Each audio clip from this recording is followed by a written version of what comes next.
How's it going, guys? Nate here, and over the past week, mods arrived on Fallout 4 for the Xbox One, and oh my god, there's so many of them. And in today's video, I've got a list of a few of the top ones that I'd recommend you guys give a shot. I would have liked to get this video out a little bit earlier, but upon modding's initial release in the first few days, the servers were a bit buggy, I kept getting disconnected, and furthermore, just not all these mods were really there, and I hadn't discovered all of them just yet. So, without further ado, let's do further. Coming in first on this list, we have the Spawn Items mod by 4's line. Now, this mod is by no means a hidden one. It's a very popular and very highly rated one, but that's not to say it's not deserving of those high accolades. This mod does a lot. It is essentially an all-in-one cheat mod for you on Xbox One.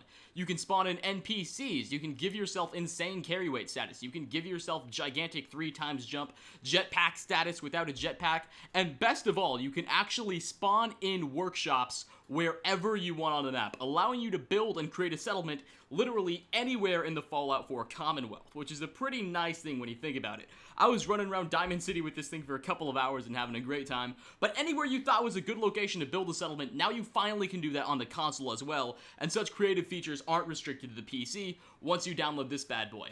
Other features include being able to change the time and weather and things like that, change up your targeting HUD, allow you to spawn in power armor, rank yourself up, give yourself all guns, all apparel. It just does a lot of stuff and is definitely one of the best mods I've messed around with thus far on the Xbox One. So coming in at number 2 over here is a lot more specific of a mod, as it only really affects one aspect of your game, that being your appearance, but trust me, it is still very much worth it. So this is called the Costume Party Light mod, and it only weighs 16 kilobytes. So it's not really going to mess up your load orders or anything like that. Doesn't weigh that much at all. And what it does is basically what the title implies. It adds a very large variety of costumes that you can craft for free at any chemistry station, allowing you to put these costumes on and look like a bunch of characters you otherwise have no ability to look like. This is including a synth, an alien, multiple different characters that you can basically change your appearance to match, and it's pretty amazing. Furthermore, you can actually add armor on top of those costumes, allowing you to still beef up your character look. It looks pretty freaking amazing once you get down to it. I was running around with an alien costume with the alien blaster for a good couple of hours, just messing with stuff. It was a very fun mod to try out, and this is definitely one of my favorites. I recommend you guys download this and just give it a shot here and there. Also, do keep in mind that these costumes can be put on your followers, allowing you to turn Piper into a freaking alien. So, there's that to consider.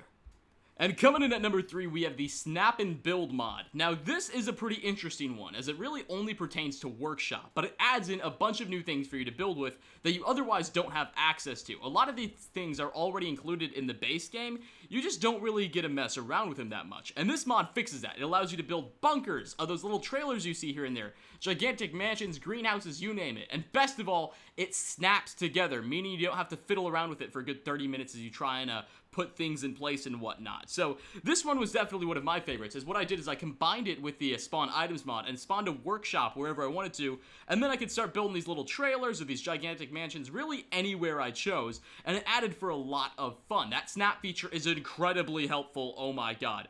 But I recommend you give this a shot, as it's a pretty unique feature you can add to really any settlement of your choice, combine that with the Spawn Items mod, and then you really have something going on.